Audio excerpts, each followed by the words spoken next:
Hi, I'm Emily. I'm a mom of 3 toddlers. On this channel, I'll be sharing my journey as a new homeschooling mom, picture book hauls, and my favorite homeschool resources. Today, I'm excited to share with you a huge winter picture book library haul. At the library this month, I put a bunch of winter and Christmas picture books on hold, as well as just a bunch of other fun picture books.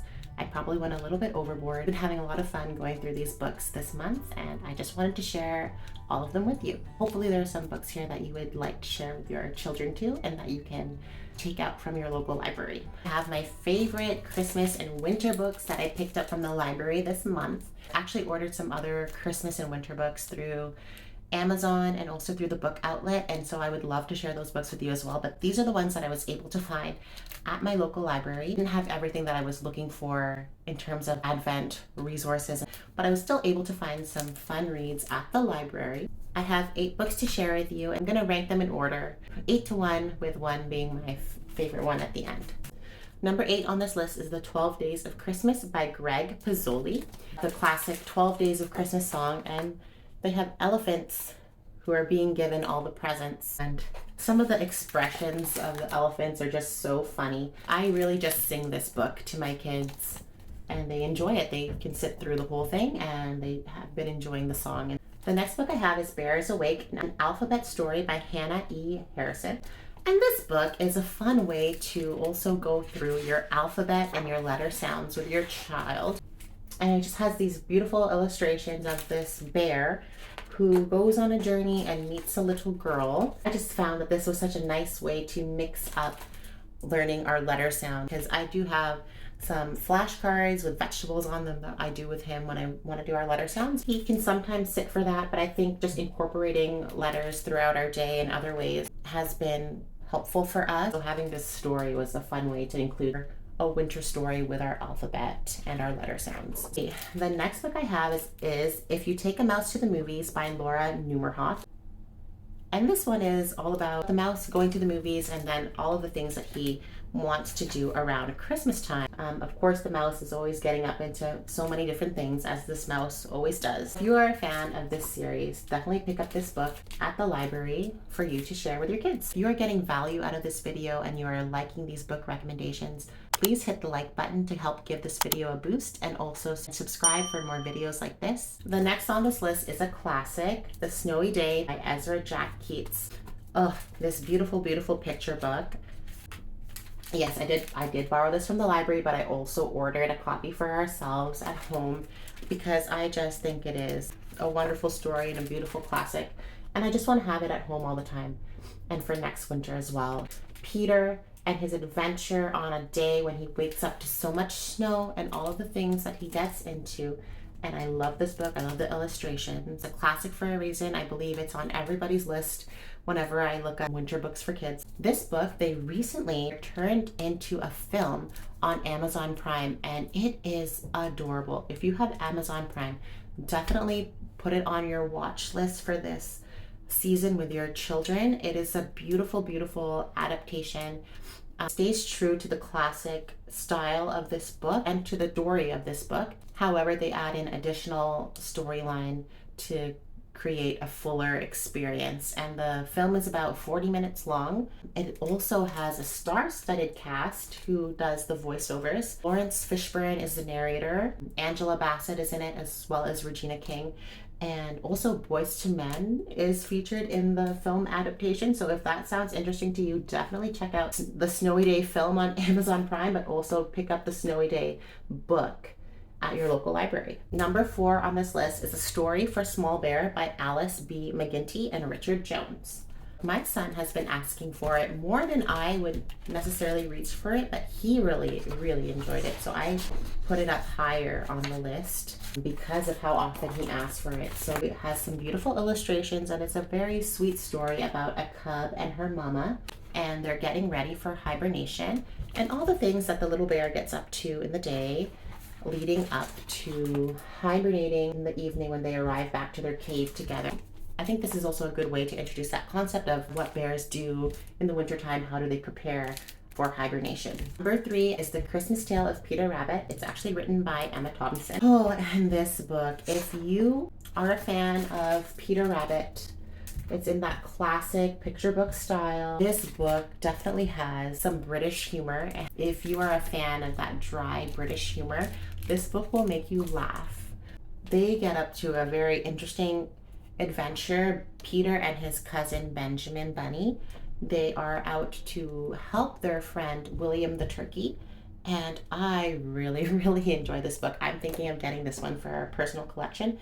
My kids love this story. There is some content in here that might be a little bit jarring for children. I don't know, depending on the sensitivity of your child. I would say read this book through first. They are trying to help a turkey coming close to Christmas, so you might take a few mental leaps there and figure out what happened. If you are a little bit wary about your child's sensitivity, then definitely read this book first through and then see if it's something you want to introduce to your child. But I really enjoyed this book. If you love Peter Rabbit, I think you will love this book as well. Number 2 on this list is The Mitten by Jan Brett. And my son has asked for this book so many times. And this book is actually based on a Ukrainian folk tale. In this book, we have this little boy who asks his baba, his grandmother, to make him white mittens as white as snow. And so she doesn't really want to make them for him because she believes he's going to lose them. And sure enough, he does lose one on his adventures outside, and all the animals have a lot of fun with his mitten, and you get to explore that with your child, and it's a pretty fun read. Number 1 on my list is Mr. Willowby's Christmas Tree by Robert Barry. It's my favorite Christmas book that I have picked up this season. I've been saying this about so many of the books that I want to buy them, but I really do want to buy this book. I don't want to be without this book during Christmas. I think this is something that I want to read to my kids every year.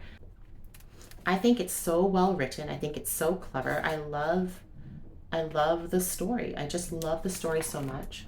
In this book, Mr. Willowby gets a very, very large Christmas tree that does not fit in his parlor, and so he has to figure out what to do with it, and what ensues. I don't even want to give it away. I just think it's such a wonderful book, and I really think you should go find this one at your library if you haven't read it before, or if you're looking for a fun book to actually buy, I would buy this book.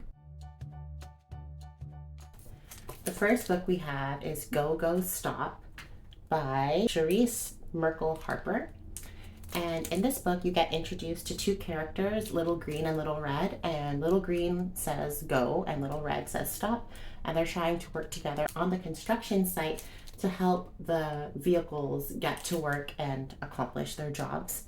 And my kids so far have really loved just saying go and stop, especially my daughters. They're about 1.5 years. And so I think this is a fun picture book that you will enjoy. The second book we have is Kitten and the Night Watchman by John Sullivan. I believe this is actually based on a true story of the author who, during his shifts as a night watchman, met a kitten.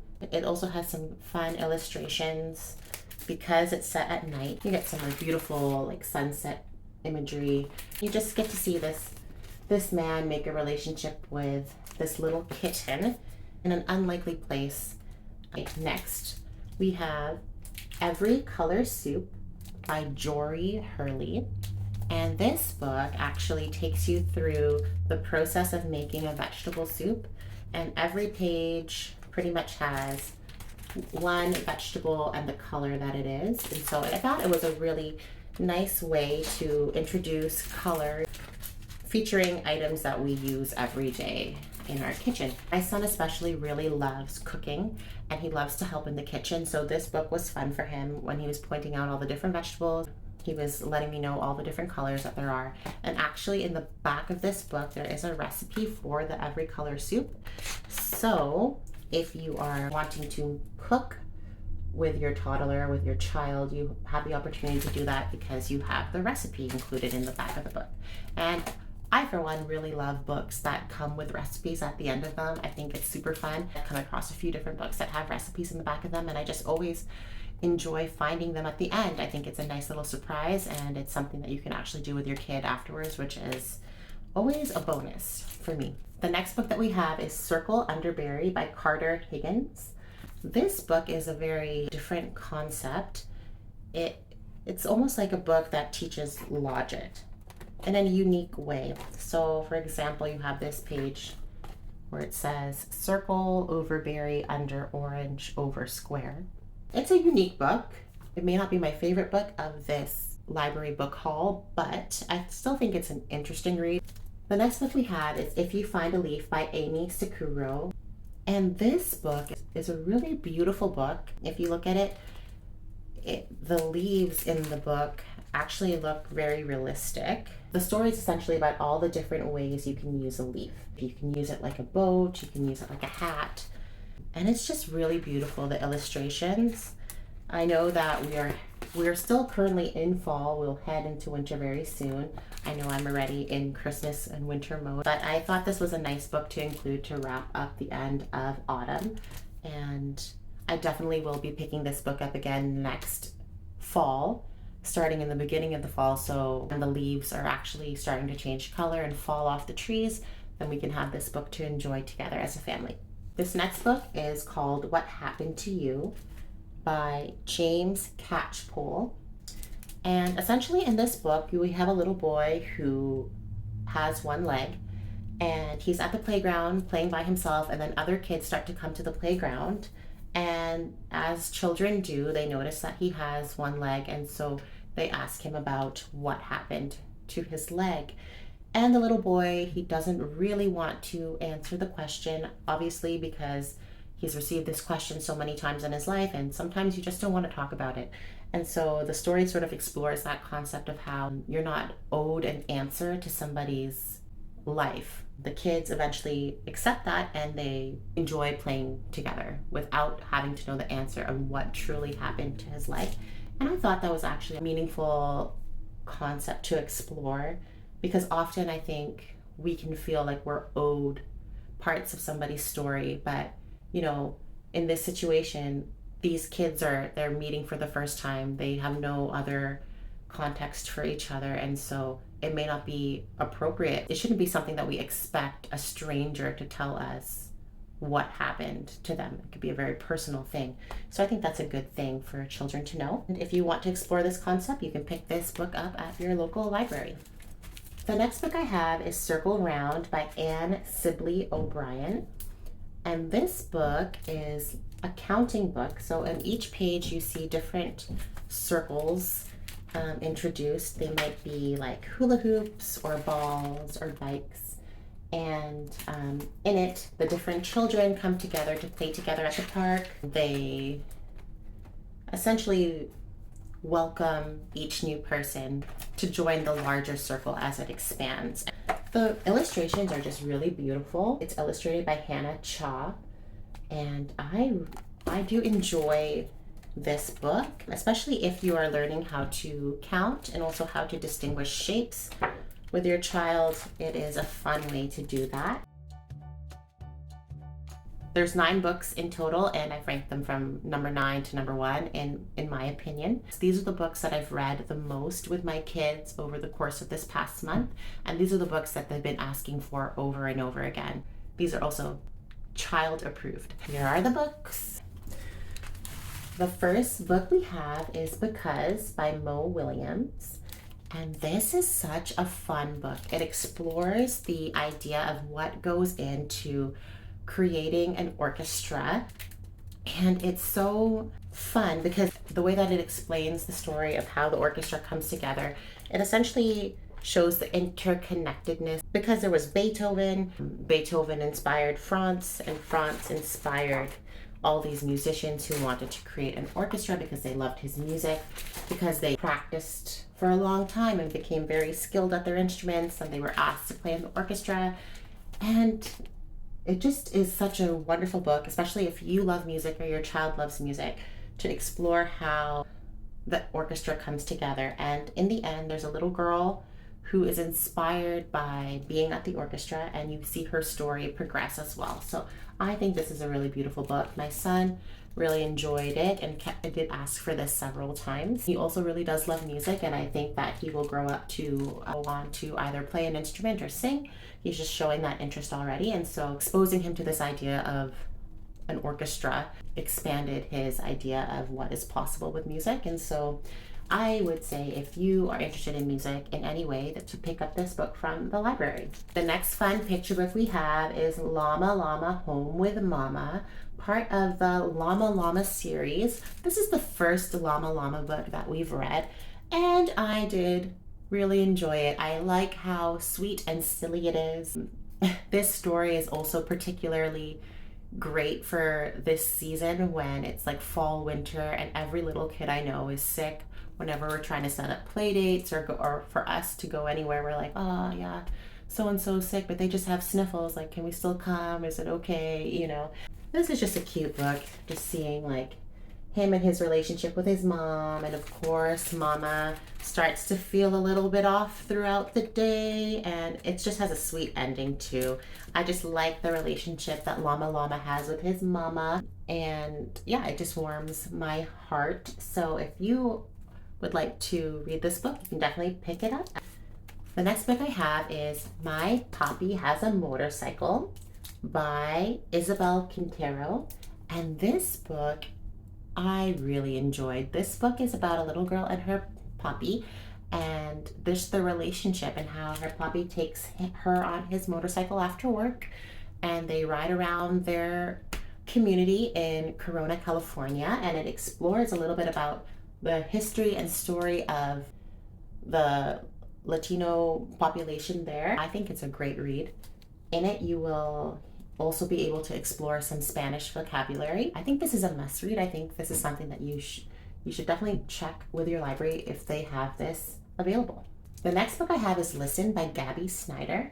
And this book, I really love the illustrations. It's illustrated by Stephanie Gragan. And you follow this little girl throughout her day as she's going through the world and she's hearing all these different sounds. It kind of talks about how all the different sounds can be overwhelming, but if you really pay attention and listen, then you can take in each individual sound, explore how that makes you feel. For me, this is a picture book style that I really love. It's just so sweet and classic, and I think it explores a really interesting concept and focusing on listening.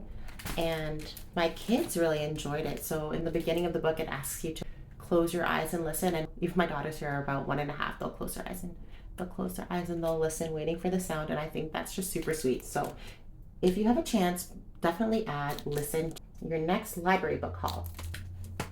All right, we're getting to some really great ones. This is Boxitects by Kim Smith. And oh, I love this book. I think it's so fun. In this book, you meet Meg, who's this little girl right here, and you also meet Simone, and they are Boxitects, so they build different creations out of boxes. And Meg ends up going to a maker school for other kids who create things out of different materials. And she ends up meeting Simone, and when she meets Simone, they have an interesting relationship, and you see how that plays out in the rest of the book. It really causes kids to think through how they can use their imagination and to create something new. At the end of the book, they actually have some activities you can do with your kids. It explains why cardboard is an extraordinary material. It shows you how you can make a tunnel out of boxes, and also how you can make a castle out of boxes. My kids loved this book, especially my son really loved this book. And he's 3 years old. And so if you have a chance to pick up Boxitects at your local library, definitely go and do that. Honestly, this is one book that I think I would add to our own personal collection at home. I do like it that much. Next, we have Daniel Finds a Poem by Misha Archer. And this book, oh, it's so sweet. You have little Daniel who is going through his neighborhood, and he notices that there's going to be poetry in the park on Sunday. And so he's wondering to himself, what is poetry? And he goes around asking the different animals in his neighborhood what they think poetry is and what does poetry mean to them. And there's just a really beautiful way that the story concludes, and I don't want to give it away, but I just really love this book, and I do think that this is a book that I want to purchase for our own collection. I love this little boy. I love his character. He reminds me a lot of my son, how curious he is and inquisitive, and his just cute little face and hair. He does remind me of my son a lot, and I love this book. The next book is also another book about this little character Daniel, and this is Daniel's Good Day. Daniel is walking to his grandmother's house, and along the way he asks all his neighbors what makes a good day for them, and this is a super fun book as well. We have Dim Sum, Here We Come. And Dim Sum, Here We Come is written by Maple Lamb, and this book, I have not heard my kids request a book as much as they have requested this book over the past few weeks. All of them, all three of them have been getting ready for bed, or during our story time in the morning have been just really just begging for this book. They think, Dim Sum, Here We Come. And this is such a fun book to explore what dim sum is. There's a little girl who goes to dim sum with her family every week. So if you're looking for a book to explore Chinese culture, you're doing a cultural study with your kids, you can pick up this book, and this book just explains what dim sum is like, the different types of foods that come to you. Family is such a big part of the culture, and how sharing food is a big part of the culture. And I really, really enjoyed this book. And number one on this list, we have my personal favorite, How to Make an Apple Pie and See the World by Marjorie Priceman. And this book was actually included in the curriculum for the preschool curriculum that I'm currently using as our core curriculum, which is Peaceful Preschool. I actually could not find this book at my local library. I did request it, but request them to order it. So I ended up buying it myself. In this book, the character, she wants to make an apple pie, but she realizes that the market is closed. She sets out on an adventure around the world to source her ingredients from all these different countries and places. Then she comes home and she makes this incredible apple pie. And also another thing that I love about this book, like the book about the soup, there is the recipe for the apple pie in the back, and now my son is requesting to make an apple pie, and I will definitely do that with him. So that's number one on my list of favorite picture books from this month. Overall top 5 books. Number 5 is Boxitects by Kim Smith. Number 4 is Daniel Finds a Poem. Number 3 is Dim Sum, Here We Come. Number 2 is How to Make an Apple Pie and See the World. Number 1 is Mr. Willowby's Christmas Tree. That is the end of my massive library book haul. I have my first book outlet unboxing coming up. I ended up buying a lot of Christmas gifts for some of my friends' kids and also some Christmas books for my kids. And if you want to see what's inside that book outlet unboxing, be sure to like this video and subscribe so you don't miss it. See you in the next one.